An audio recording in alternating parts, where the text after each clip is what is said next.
ദൂദ് സാഗർ, അതായത് പാലും വെള്ളം പോലത്തെ സാഗരം. ദാ നോക്കിയ വെള്ളച്ചാട്ടം, അതിലേക്ക് പോകുന്ന ഒരു എൻട്രൻസ് ആണ് ഇത് കാണുന്നത്.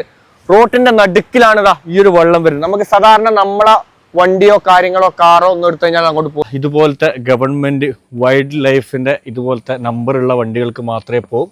അതും ഓൺലൈനിൽ ടിക്കറ്റ് ചെയ്ത്, അതുപോലെ തന്നെ നമുക്ക് ടിക്കറ്റ് ചെയ്തതിന് ശേഷം ഗവൺമെന്റിന്റെ ഒരു കൗണ്ടർ ഉണ്ട്. ഈ കൗണ്ടറിൽ നമുക്ക് ഒരാൾക്ക് വരുന്നത് 845 രൂപയാണ്. അത് കിട്ടിക്കഴിഞ്ഞാൽ നമുക്ക് ഇതുപോലത്തെ വണ്ടി എടുത്ത് നമുക്ക് അവിടത്തേക്ക് അടിപൊളിയായിട്ട് പോകാവുന്നതാണ്. 310 മീറ്ററിന്റെ ഇതിലാണ് ആ വെള്ളം താഴോട്ട് വരുന്നത്. ഇപ്പം സീസൺ അല്ലാത്തതുകൊണ്ട് വളരെ വെള്ളം കുറഞ്ഞിട്ടാണ് ഉള്ളത്. അത്രയും അടിപൊളി, ഏറ്റവും കൂടുതൽ സിനിമകളെല്ലാം യൂസ് ചെയ്ത ഒരു ലൊക്കേഷൻ കൂടിയാണ് ഈ വരുന്നത്. നിങ്ങൾ കാണുന്നത് അതൊക്കെ ചെന്നൈ എക്സ്പ്രസ് സിനിമയിൽ ഒരു ട്രെയിനിന്റെ ഒരു സീനൊക്കെ വരുന്നത് ഈ ഒരു ഇതിലാണ് വരുന്ന സംഭവം. അതിലേ കൂടെ ഒരു റെയിൽവേ ട്രാക്ക് കാര്യങ്ങളൊക്കെ പോകുന്നുണ്ട്. അടിപൊളി ലൊക്കേഷൻ. ഗോവയിലേക്ക് നിങ്ങൾ ട്രിപ്പ് വരുന്നുണ്ടെങ്കിൽ 100% ഇതാ ഈ ഒരു ലൊക്കേഷൻ നമ്മൾ ഇതാ കൈ നീട്ടി പോണം.